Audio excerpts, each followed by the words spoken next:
to work, live, and play in.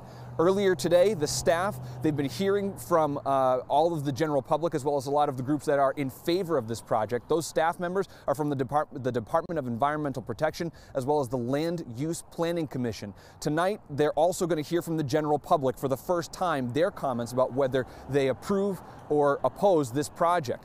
Earlier today, they also heard some cross-examination of those groups that are in favor as well as some of the landowners who are against, very similar to a court case. And tonight, they're going to be hearing from the general public for the first time about why they either support or oppose the project. We also, at about 4:30, just spoke with a representative from Central Maine Power who said he wanted to clear up a lot of the misconceptions about what this power project actually is. And he sent us this picture. It's a power line, one of the images that's actually been sent to the DEP and the LUPC about what this project would look like. He believes there are a lot of misconceptions that they are these large lattice-like structures that can be visible for miles and miles. He says these poles are about 94 feet tall and much smaller than those other structures that people are used to seeing. We're going to hear more from him coming up tonight on News Center Maine at 5:30, and we're going to be carrying the live streams of these hearings on our website and mobile app. So be sure to tune in for those. Lee and Lindsay. All right. Sounds good. Thank you, sir, very much. Those views really are beautiful, and that snow, hopefully it's not there to stay much longer. I was focusing on the whitewater rafting. Yeah, exactly. Well, we have a meltdown anytime soon, Keith. Not emotionally, but in terms of weather, a meltdown. Yes, sorry, behind my green screen, Shannon is talking about her story. Shannon, we're on the TV right now, sorry, so I'm glad the story sounds good though. It's gonna, okay. So anyways, we got up to the 40s today, mid-40s in a lot of spots, near 50 in Freiburg, noticeably better than yesterday, right? And we had the winds settling down at least, and the temperature's about 10 degrees warmer. All right, here's our storm system. It snowed a little bit in the Carolinas today in the morning. That's very, very rare for this time of the year. And there's the kind of western edge of the storm. The low is located right here. And this is going to be a big storm system, even though most of it will miss Maine. As we've discussed, we'll just get clipped with the northwest side of the storm early tomorrow through the middle of the day, and that's enough for us to get some snow. So we start clouding up tonight. First half of the night, no problem. It's not until after midnight we start to get some precipitation in here. Probably starts to snow because it's early tomorrow morning, and then we fight that rain-snow line battle right along the immediate coastline. And I think it'll be going back and forth quite a bit tomorrow morning. You go a little bit farther inland to the north and west, and it stays largely wet snow, has trouble accumulating for a while, and eventually sticks to the grass and cars and whatnot. Probably not a ton on the roads, so that's good news. Meanwhile, over northern Maine and down east Maine, it will stick to the roads, I think, by midday, where they'll end up with several inches. This whole thing's out of here, though, guys, and by tomorrow afternoon, some of us will be in the 50s. So we'll show you a snowfall map, but obviously that snow won't be around too long. We'll have a snow melt nap, too. Yeah. All right, Keith, thanks a lot. Some news for you now. The Centers for Disease Control is warning Mainers of potential measles exposure in the southern part of the state. A person who lives in Massachusetts with a confirmed case of measles visited two businesses in Maine last Wednesday. They are Skin Clinic in Falmouth and the Maine Centers for Healthcare Endoscopy in Westbrook. People who are exposed and begin to develop symptoms, you should contact your doctor before either going to the hospital or trying to go back to work. New England Patriots owner Robert Kraft's lawyers are in South Florida trying to get a speedy trial. Today, the legal team got permission to represent Kraft in the prostitution case, and they plan to file another motion to further suppress video recordings of Kraft in a private massage room at that day spa in Jupiter. The lawyers are asking for a May trial. Kraft has pleaded not guilty to soliciting prostitution, a first-degree misdemeanor. The wealthy parents accused in that college admission scandal are facing new scrutiny tonight from the Internal Revenue Service. The parents are accused of paying an admissions consultant and in some cases college coaches to get their kids into elite universities. And the IRS says if those parents took tax deductions on their payments to that consultant, well, they could get hit with hefty penalties. Authorities say the bribes were disguised as donations to the consultant's foundation, which purported to help underprivileged children. One by one, it appears more and more cities are moving to ban plastic bags, and the statewide level is looking to do that as well. Biddeford could be the latest municipality as City Council considers that decision tonight. This, of course, amid that statewide push to do so. So we want to hear from you. What do you think? Should plastic bags be banned in Maine? Vote right now at pulse.newscentermaine.com or at our mobile app. This is a conversation we actually started on the morning report today, and a lot of you joined in, so we're curious to hear what you have to say tonight as well. We will have more from Biddeford later on in the show. Is there an advantage to 3D mammograms over standard ones? If you are an older woman, the answer appears to be yes. In a recent study, researchers looked at mammograms for more than 35,000 women with the average age around 72. Some had the standard mammogram and some had the 3D version, and while both screening approaches were able to detect cancer, those who underwent the 3D mammograms were less likely to have a false positive reading, and the 3D screenings were also more likely to distinguish cancer from benign lesions. Experts expect the standard for screening will eventually include a combination of standard and 3D mammograms at some point. So, what if you could just be at home sitting around and say, "Hey Google, order my groceries"? that would be kind of cool. Well, Walmart's introducing new voice-activated grocery shopping. You knew it was just a matter of time before we could do something like this. But we won't be able to use Alexa just yet. It'll be through a Google smart home device first. Starting this month, you can simply say, "Hey Google, talk to Walmart," and the Google Assistant will add items directly to your virtual grocery cart. Customers can use any device that uses Google Assistant to manage their grocery shopping. I'm sorry if I alerted any Google Homes at your home. You can add items to your cart, though, over several days, so you don't have to do it all at one time. All right. Look at again, 61 to 4 to 39 in terms of the plastic bag ban. Supporters of it, the majority right now. All right, what are Mainers scared of the most? We're going to have the answer to that coming up. I'm definitely curious about that. And the latest Maine city looking to ban plastic bags is moving one step closer to making that official tonight.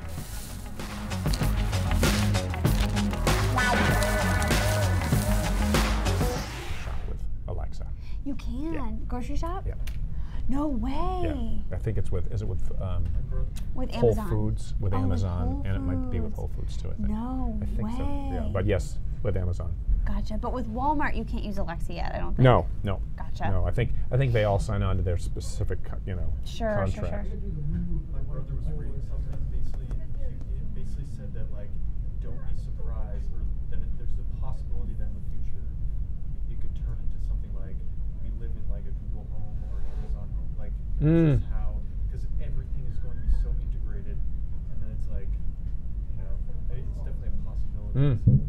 You have to choose your brand, and then you're kind of, that's your lifestyle. That's your smart home. If you're, they're obviously not going to be talking to each other. That's Because, crazy. like, Amazon's making microwaves now, and it's like, well, why are they making microwaves? Like, that's clearly a thing that has already, been established. People have made it. It doesn't seem like a new person has to make it. Right. But they can track, track what you're cooking. That's crazy. Huh. I have this like feature on our stove at home that's like smart stovetop or something, and you can link it to your phone somehow. I don't do that because it's like beyond me. But to like, turn it off or on remotely? Yeah, I think so, or the oven or something. Huh. I have to look more into this, but There's some stuff that would be advantageous, I guess, or it'd be advantageous to be able to shut it off from away yeah. for safety reasons. Well, it's kind of interesting because it's almost like you were an Apple person back when, or you were a. Yeah. This is insane. Yeah.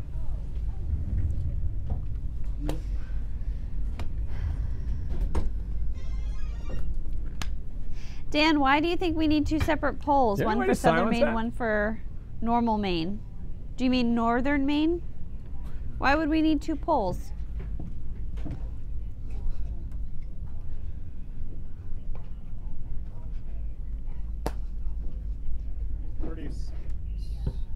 Yeah, Joe, thanks for giving us the heads up. We are aware of the Santa tracker on our website. That is obviously not supposed to be there right now. It's a mistake. And the powers that be are aware. Let's split this up. Okay. Because this is a lot for you to just like stare at me. Why don't I stop it? I'll stop at chop. Okay. Here we go. 3, 2, 1. Hey, so hope you remember last week we talked about how this woman, Figgy, Natalie, won on the show Chopped. Right, and that ended up being a big boom for business. We experienced this as well. We actually tried to order fried chicken for the whole newsroom. Not gonna happen. Not gonna happen. They sold out last weekend, which is incredible. Yeah. It's a good sign, but take a look at this. Yeah, their Facebook page proclaiming that they were back open with the fried chicken of your dreams. Very cool. There you go. Well, from dreams to nightmares, what are Mainers most afraid of? If you had to take a guess, what would you guess? Giant flying moose. I would say snakes because, you know, Mainers love to be outside and snakes are outside. I don't know what kind are native to Maine. That's a question for Keith. Okay. But yourlocalsecurity.com, it's a website. They put together a list of America's top searched phobias.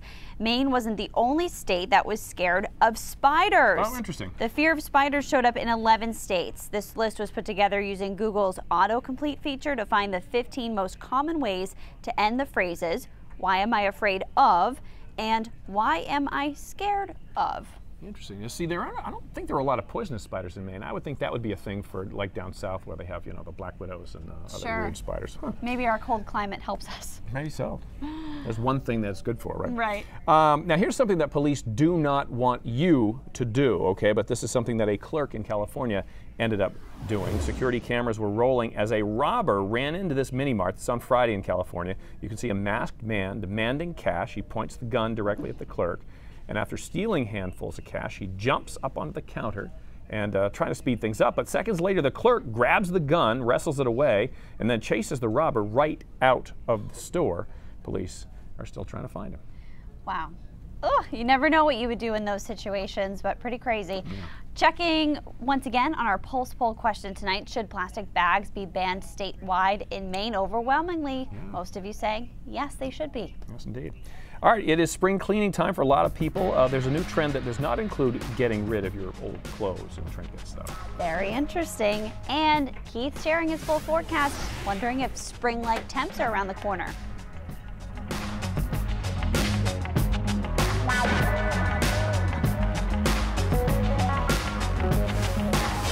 Did you see the camera movement?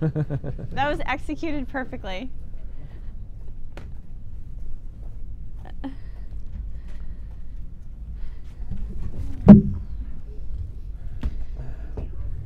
Oh, that's right. Thank you.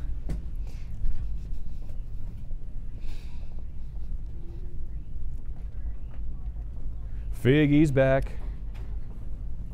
That's the first thing I thought of when I... Okay. Da da da da.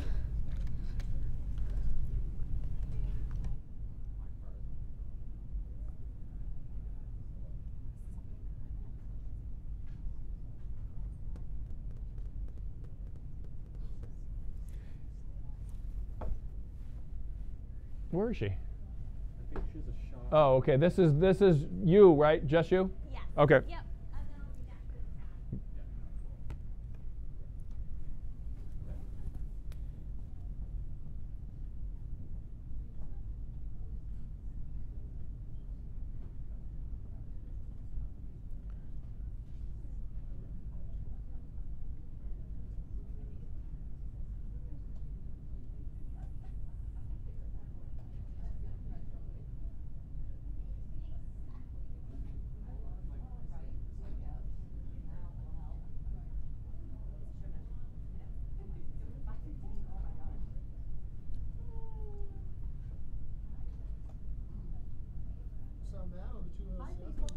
Hey, Ursula.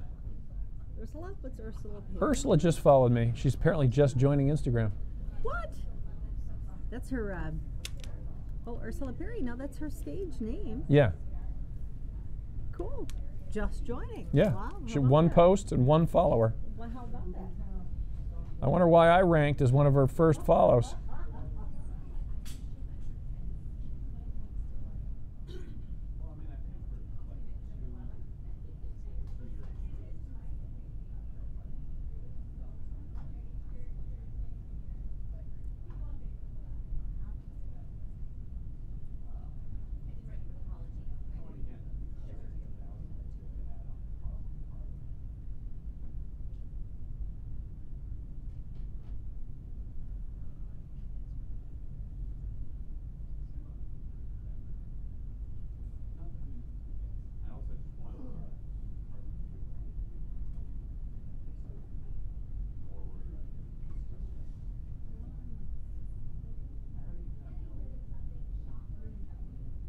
In an effort to clean up the environment. We're talking about plastic bags.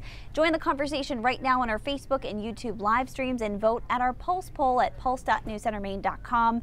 In the meantime, the next city in Maine that could do this is moving one step closer, potentially tonight.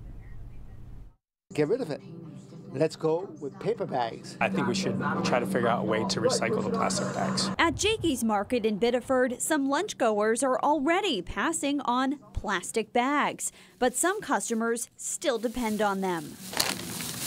Maurice Methot also offers paper bags, but he says they cost him more. How many years have we been using plastic bags? You know what I mean? Many years, so you're changing the way of the customer. You know what I mean?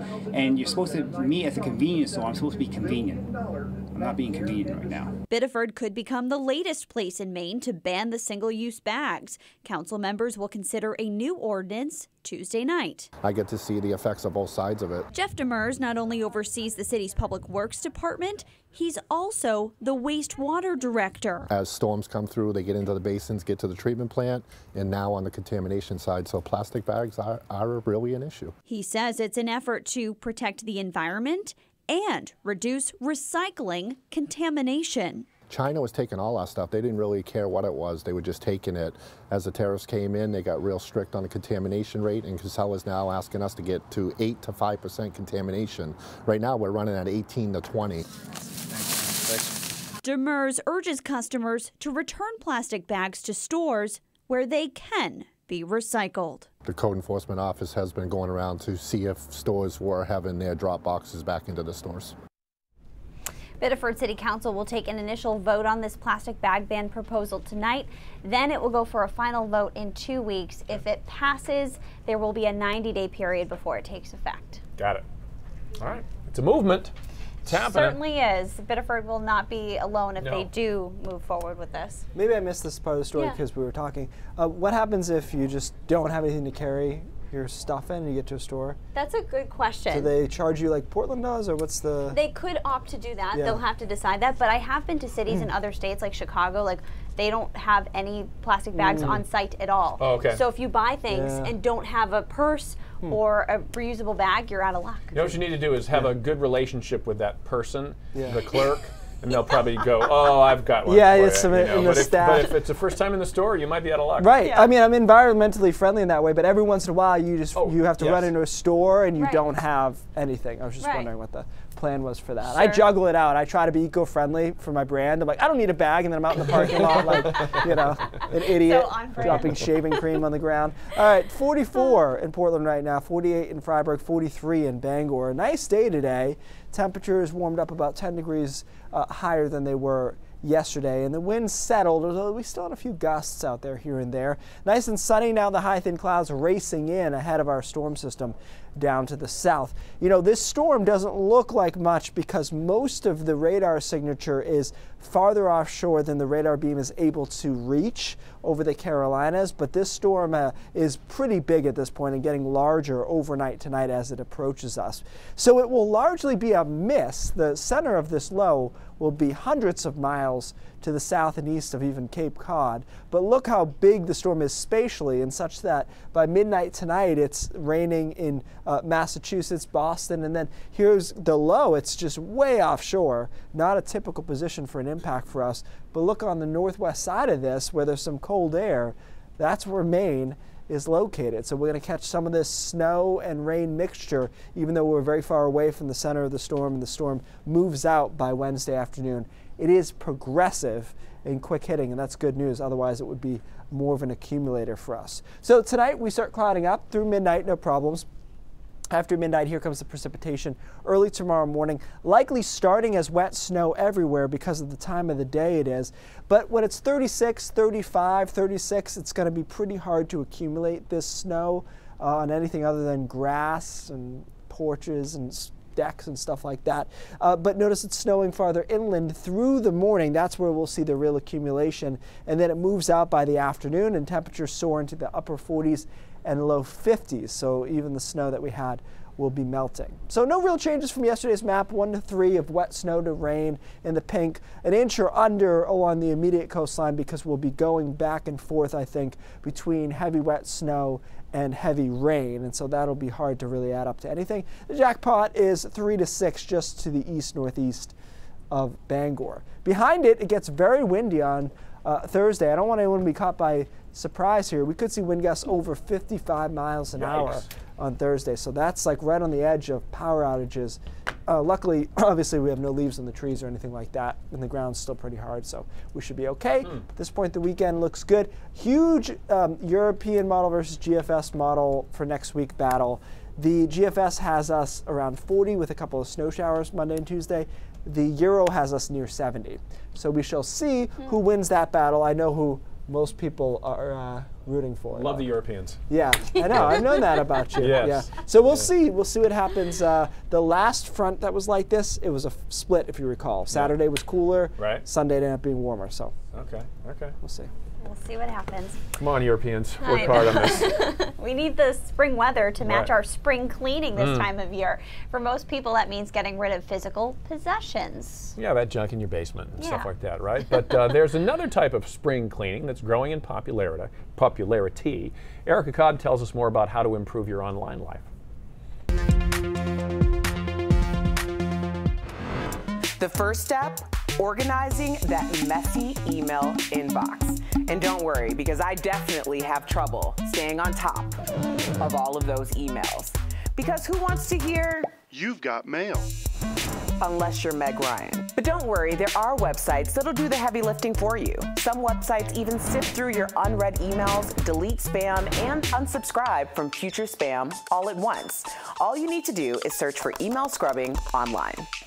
Step 2, tackling social media. Social media is a huge source of digital clutter. So get rid of those old Facebook groups and go through your friends list. Not everybody on there is really your friend. And concentrate on the people and posts that truly matter. Step 3, take a look at your smartphone home screen. It's a hot mess. Apps everywhere, can't remember why you downloaded them. If you haven't opened them in a while, say goodbye.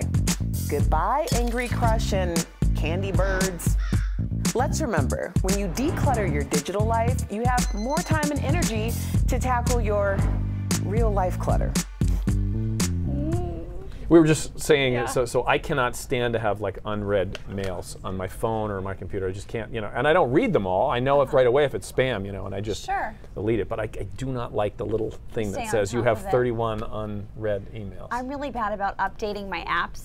I'll go to the point where it'll tell you time to go and update your app because we're not going to let you use it. Right. Gotta do those things, I guess, in I today's guess. day and age. Yeah. Guys, check this out. Rescuers in Italy lifting a large animal to safety by air. I hope we have the video. A cow got stranded on a rocky coast. It had to be rescued by helicopter. No one knows how that cow got stuck near those rocky cliffs. But the cow liked it so much, she wanted to do it again. So, There you go. Also in Italy, a little puppy, that last part I made up, a little puppy fell down a well but was saved by firefighters. Check it out. A firefighter went down a ladder and brought up the little scared pup. No word on whether or not it was her. We got to wait until we see the little guy, right? But it is getting checked out by a vet. I see a tail wagging, I think. Let's That's always sure. a good There's the little sign. pup. Oh, there we go. Sweet buddy. He seems okay anyway. Yeah. He, she. Yeah. I guess it's a good sign if the tail's wagging. Yeah, absolutely. All right, a lot more coming up on News Center Maine at 5:30. Let's check in with Cindy for a preview. Hey, Cindy. Hi, guys. The rural healthcare crisis in Maine is on the agenda tonight, and really the future of the Mayo Health Hospital, regional hospital, hangs in the balance. That hospital in Dover-Foxcroft is struggling to stay open. So the question is, will Northern Light in Bangor bring it into the fold and help support it? We'll have the latest on that. Also, a story that is freaking out avocado lovers everywhere, me included. Could we really run out of avocados in 3 weeks if President Trump closes the border with Mexico? That is what people are saying. What are we going to do about guacamole, folks? Before we panic, though, we will verify whether or not that's true. It's all ahead at 5:30. Back to you. We're going to have to stock up. I know, my thoughts exactly, right? Cindy. Yikes. All right. Well, I'll go down and join Cindy in the studio. We'll take a quick break, and you and Keith will do brain drops. Sure will. All See you guys in a sec. Yeah, avocado toast. I think it was Robert. Robert was asking, when are we going to talk about CMP? We did talk about it, Robert. Yeah, it was right off the top. So if you're just tuning in, you missed it. But we're talking about it again coming up the top of this half hour. 5:30? Yep, Perfect. right after the forecast. You'll catch it again at 5:30 and 6 on News Center Maine. We're also streaming it, Chris Costa mentioned, on our website and mobile app. So you'll be able to watch it yourself. A lot of people are rooting for the Euro model, Keith.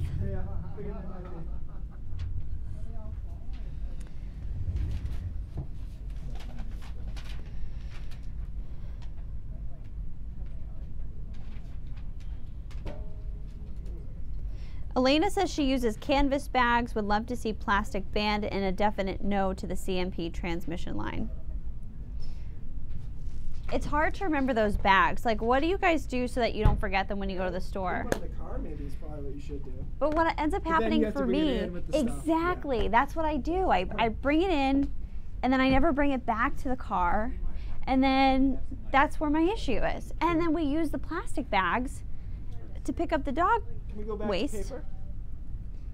I do love the Trader Joe's paper bags. Those are so sturdy, and I reuse those. Issues, I suppose, but that should be like your emergency bag. So one of the things today for this, small Jakey's Market in Biddeford, it costs him more to buy paper bags than it does plastic bags. So he's paying more of a cost up front to buy those paper bags. Sure. But he could charge a consumer, right? I mean, but he doesn't want to because he's got loyal customers, as I witnessed today. Right. Yeah, he does not want to pass the cost on to them. I love a good bodega.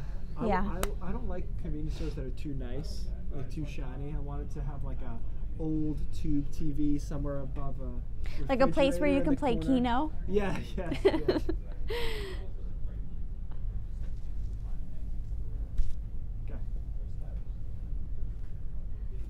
I had a bodega that I loved down this. It was like 1 block away from me in Atlanta. And it's just great. Everything's like $1 more than it would be otherwise, but it was right down the street, and they had like craft beer. Oh, that's cool. Even like all these stores have craft beer now. It seems like. I know, it's really easily to get. Just a matter of like how many options you stand by. Coming out of the bulbs. Okay.